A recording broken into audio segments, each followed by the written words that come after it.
Welcome to Open Book. We're happy to be here as part of Muskegon Community College television program, and the Bookman is the place where three of us are able to work, and we love it. And to my left is Ann Bruger and Jane Griffune, and myself, I'm Ellie Hulst, and we're very privileged to have with us today Tricia McDonald. One of the things we want to give some time to is just talk a little bit about the writing process. The three ladies on my left are writers. I'll be honest, I'm probably not a writer, but I love to talk about what they write. So the first thing we want to just talk about a little bit about is the writing process.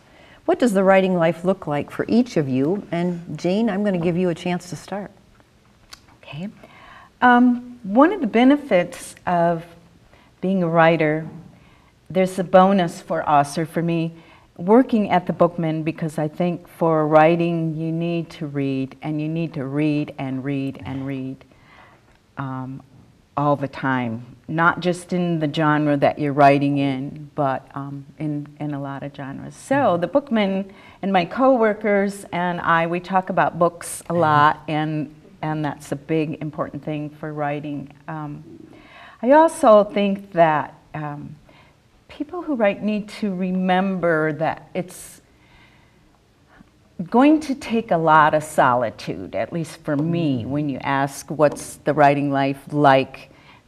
For me, it's solitude, and that's kind of a sacrifice in that it takes a lot of time away from other things, and I need time to mull and to reflect and to think things over. So that means people might think I'm not real social. I'm not, because I'm real selfish with my time. Sure. And there are other things like books that Trish has. Hers is a great Stop Whining, Start Writing. A wonderful book about some of the basics, the universal basics for writing. And I find one of the most helpful things is belonging to a writer's group. So encouragement?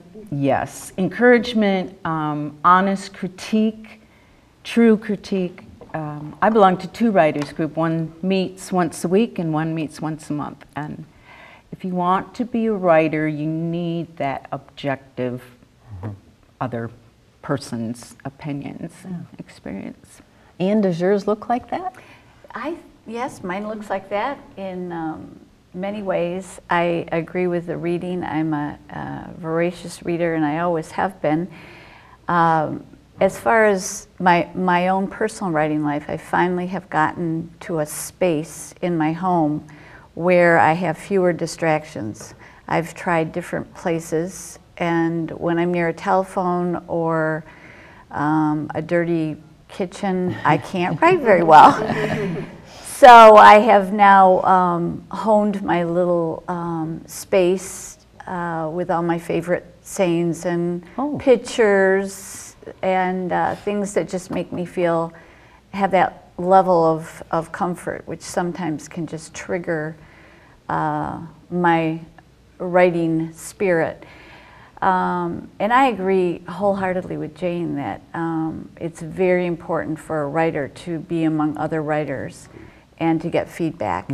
And one of the groups that I belonged to was one that Tricia offered, and it is as close to an encounter group or a self-help group that I've ever been involved in, but you develop a certain amount of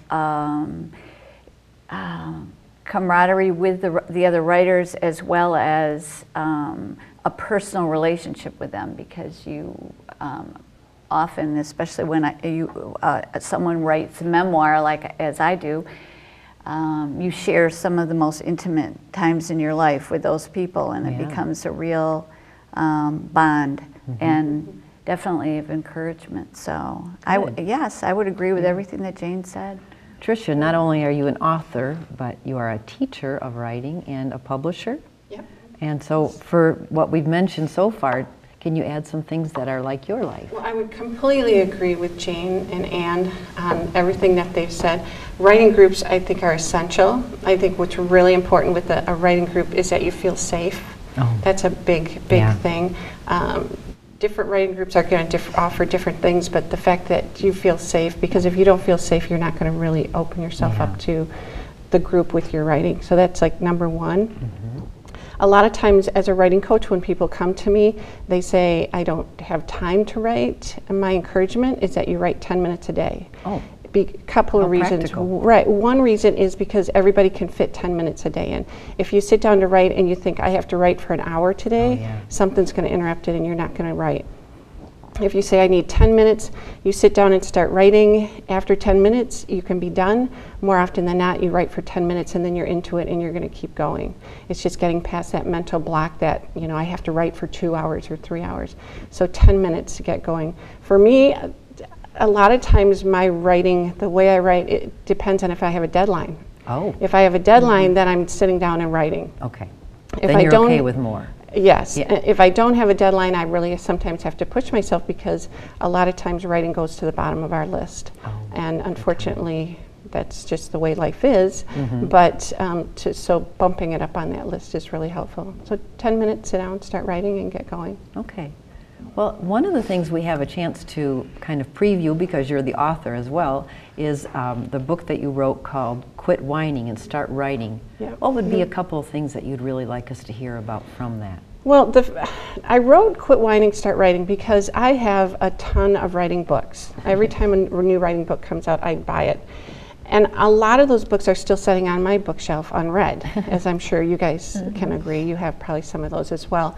A lot of because it was real text heavy. So when I wrote Quit Whining, Start Writing, I wanted to make it lighter, easier to read. You can read it, it's got a lot of pictures and stuff in it. And it's practical, you know, you can use the information right away. The 10 minutes is one thing I suggest.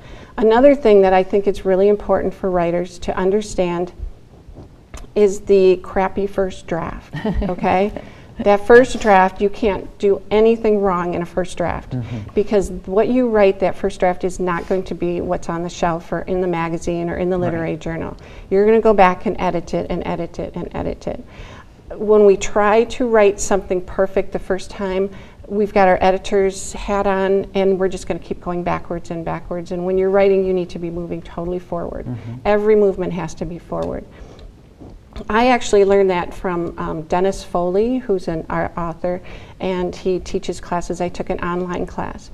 And the first time he told me that you just write forward and you don't go back and edit until it's completely done, I thought he was absolutely out of his mind.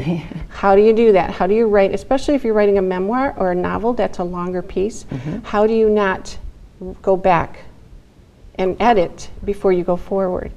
What happens is when you go back, then you've got a first chapter that's phenomenal, but you don't have anything else written because you're always going backwards.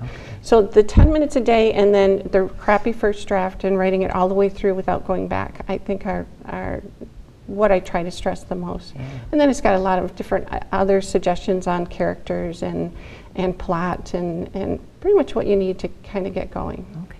Thank you. It's a great summary of, like you say, I have several writing books. And a couple of my favorites I brought along, but this Quit Whining, Start Writing is a great summary of a number, mostly all the universal rules for writing. That's just a handy book to have nearby. I found it very well done. Thank you, Jane. Very handy. A good, easy the way the format is set up. And I think that having those books on your shelf, even though you don't read them, it's always a good thing to have one that you can just pull off your shelf if you're stuck, and you just get a little bit of inspiration. And Tricia was very instrumental in trying to teach me the art of keeping going in that editing, because I tend to be a perfectionist and I will easily go back and edit everything that I write. But I have learned that I can keep going, and I have to laugh. One of the tricks that she had us use at the very beginning was to turn if you're using a word processor, is to turn the screen off. so you can't see what you've actually written. And I tried that. I also tried setting a timer for 10 minutes, and that worked really well. But turning the light off on my writing was very difficult, I have to say. But anyway, all these processes, it just means you're beginning, you're taking a risk, you're going to start writing, and you just need to move forward. And it took me quite a while to call myself a writer. Okay. But that is an important step to take. That is huge, isn't Yes. it? And I still never say that to people out loud, but that's how I try to think to myself. Okay, you're a writer. You may read, you may do, this and that. And as far as books too, about writing, I'm enjoying so many wonderful books that are essay collections about writing, not just the technique, but things like Wendell Berry's essays about writing, or Cynthia Ozak, or Ron Hansen, A Stay Against Confusion. There are so many wonderful essays about writing from other fantastic writers. So not just the little technique ones, which are also very good. But Anne Lamott is another one. Anne Lamott. And what is the one that you found for Anne and I a number of months ago? Is it Madeline L'Engle, the Walking on Water? Yes. That was wonderful. That was beautiful. Wonderful book on writing. For me, a non-writer, I thought it was great because she was really opening up the idea that you can create in many ways, not only writing, but you can create in many other ways. It is about a book about creativity as well. I loved it. Stephen King, recommend The Artist's Way, I think it is. Yeah, that's one book. Yeah. And Stephen King's book on writing, even if you're not a Stephen King reader, that book is fantastic. It's a very, very good book. It's very encouraging, and it's a nice glimpse into the writing process. So, one of the things that I wanted to talk about that Anne mentioned with shutting off the monitor, I always call these our gremlins, and they're the the little voices that we hear all the time that will tell us terrible things, very negative things. And one of the things that I had suggested was turning off the monitor. I had a student one time who was really struggling with the writing process, really fighting with it. And she started listening. I said, listen to that voice, and who is that voice? And she figured out that it was an old boss of hers. Who was she had ended up quitting the job because it was so negative, so horrible. And every time she sat down to write, she heard that voice telling her, she couldn't do it, she was a loser, all this other stuff. And I had said, once you figure out that voice, take something that reminds you of that person. And so she had this wooden nutcracker that he had given her for a gift at one point. And she took it out to their fire pit and burnt it. So that she said the next time she sat down to write and she heard these little voices in her ear, she was able to say, well, wait a minute. You can't be there anymore because you're in ashes in my fire pit. And that really helped her to move forward and able to keep writing. So sometimes when you get those little blocks, it's figuring out who are those voices and how can I get rid of them. Wonderful. Sometimes I suggest you just draw it on a paper. This is my gremlin. You crumple it up and throw it in the garbage, put it in a drawer, shut the drawer, whatever you need to do to get that voice out of your head so you can keep moving forward. But that's a biggie. I hear that a lot with writers. So. And I know that all three of you have experiences writing memoir particularly, and when we look at the bestseller list, whether we're thinking about a chef or a musician or a performing arts person, memoir is very popular. And I'm just wondering, why do you think so many of those memoirs are so, popular for readers, that genre? I did some looking up on that because I know that it's become more popular since I think it's the 1990s, and there's a lot of written about it.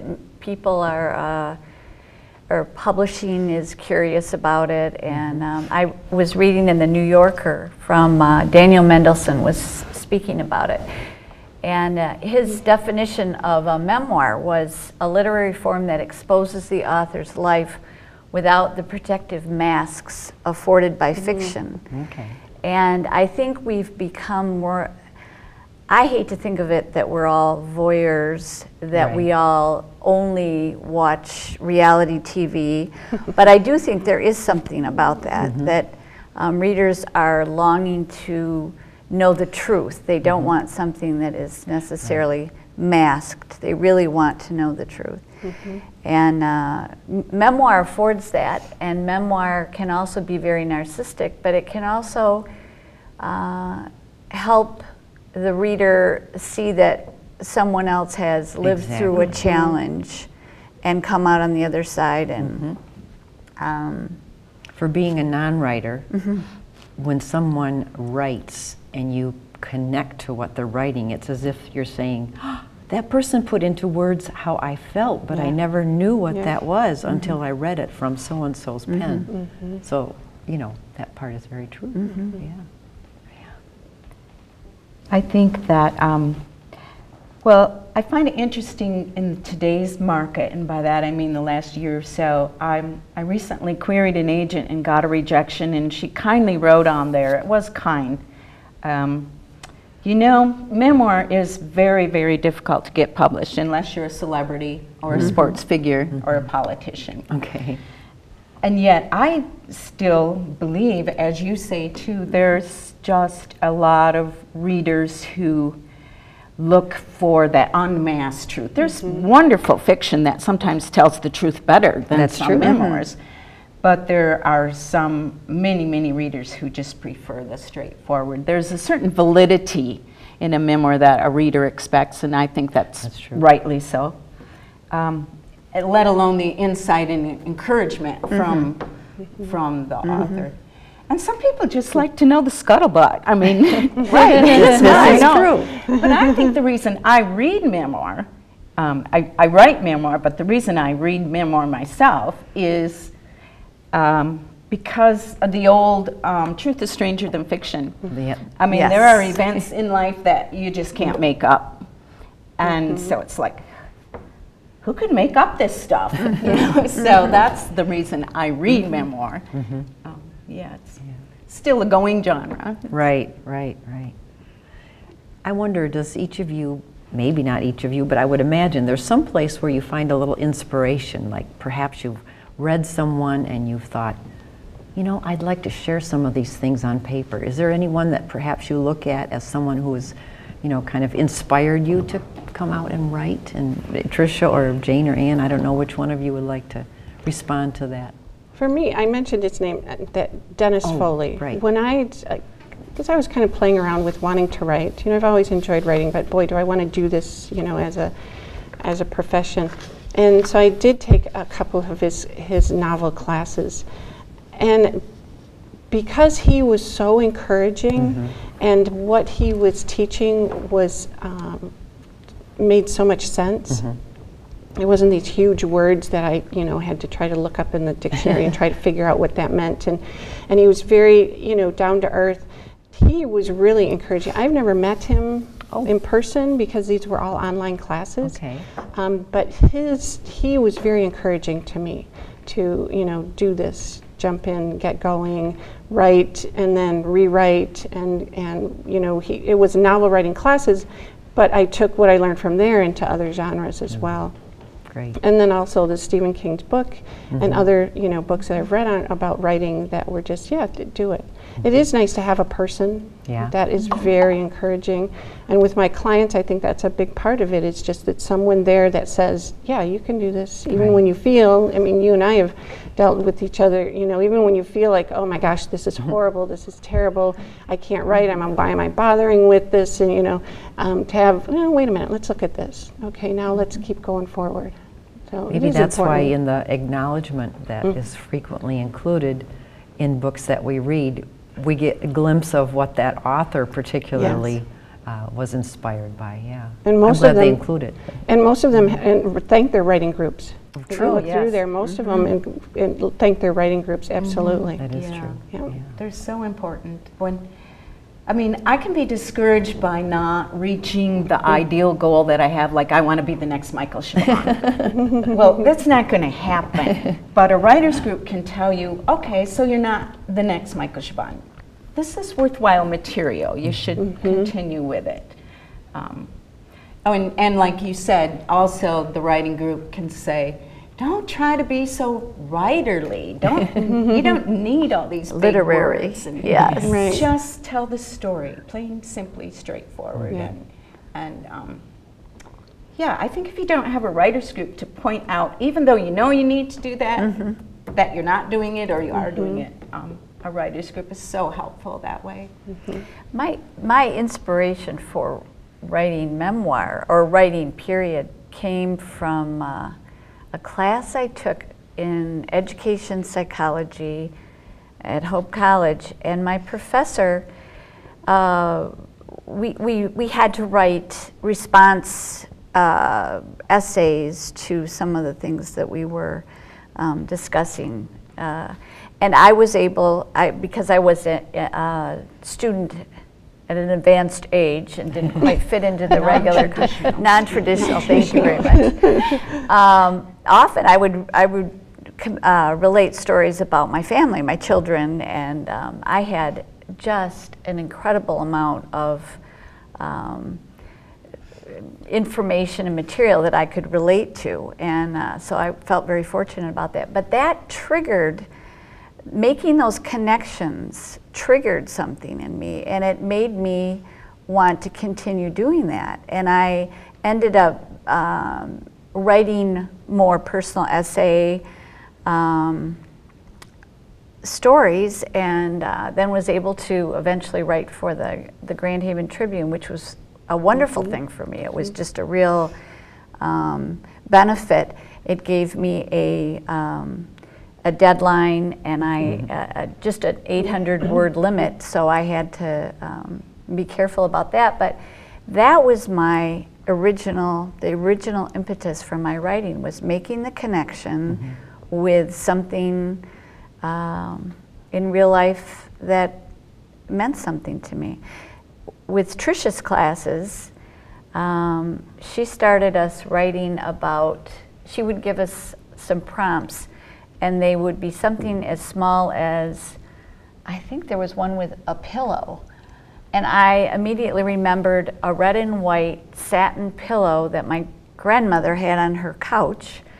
And it took me back to my childhood and how I wasn't allowed to touch that pillow. And then we went from that to something else. So I think for people who want to write, I think it's important to look at the small things, just the little, almost seemingly insignificant things that might trigger a story in your mind. And memoir is wonderful because even if it's never published, your family would certainly love to, your great-grandchildren, your grandchildren would love to hear your stories. For sure.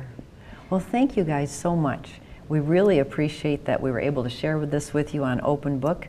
Thank you, Tricia, Ann, and Jane, and we'll be right back and share some of our favorites books as well with you. I'm Ellie Hulst, and I'd like to share with you a couple picks that I've just read. And it was kind of fun to read because the books have something in common, although they're totally different as well. The first one I'd like to share with you is by Kate Kerrigan, and her book is called Ellis Island. The second book is called The Chaperone, and it's written by Laura Moriarty. The reason I say they have something in common, they both take place around 1922. They both have New York City in common. Kate Kerrigan's book is about a young couple, Ellie and John Hogan, in Ireland. And he has been injured in a battle in Ireland, and he needs an operation, and they do not have money for this operation. So Ellie decides that she could go to visit her cousin in New York City and earn money perhaps toward this surgery. She does take off from Ireland, and she is in New York City. She is first a maid and then becomes a typist and a secretary. She's finding that living in New York City has a lot of advantages that she doesn't have in Ireland, but as the book proceeds, we see that she decides her heart still wants to go back to Ireland. The Chaperone, although taking place in 1922 in New York City, is about a young dancer named Louise Brooks.